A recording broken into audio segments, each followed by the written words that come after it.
प्रणाम सब गोटा के। हम डॉली मिश्रा एकटा मैथिली बटगबनी गाबऽ जा रहलहुँ हैं। नीक लागत तऽ ई चैनल के लाइक आ सब्सक्राइब करब। तरुणी बाएसा मोरा बीतना सजनी गे, तरुणी बाएसा मोरा बीतला सजनी गे, पहु बिसरल मोर नाम सजनी गे, पहु बिसरल मोर नाम सजनी गे, कुसुम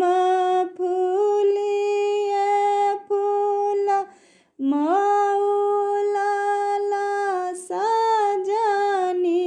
गे, कुसुम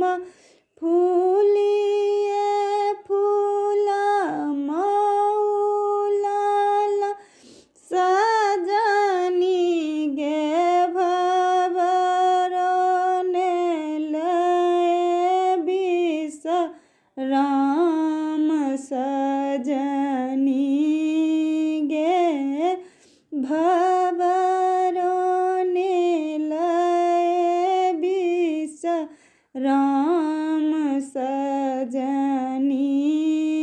गे, सिरसिन दूरा नहीं भावाए सजनी गे, मूरा खसएहि ठाम सजनी गे, मूर्छ खसएहि ठाम सजनी गे,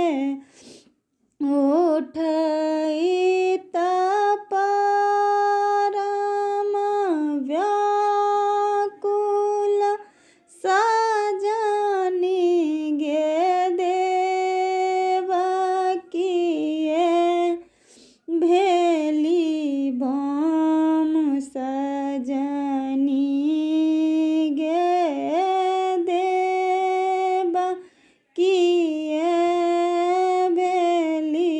बाम सजनी गे, कोयली कुहुका सुना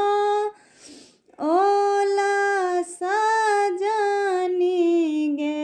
नयन ढरकी सुख जाए सजनी गे, अधरा सात गमा ओला सजनी गे, दाए गेला सौतीन गारी सजनी गे, दाए गेला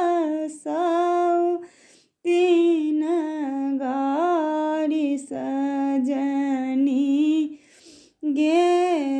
युगला नयन मन व्याकुल सजनी गे, थिर नहीं रहल गे नाय सजनी गे, थिर नहीं रहल गे आन सजनी गे, भनहि विद्यापति गाल सजनी गे, भनहि विद्या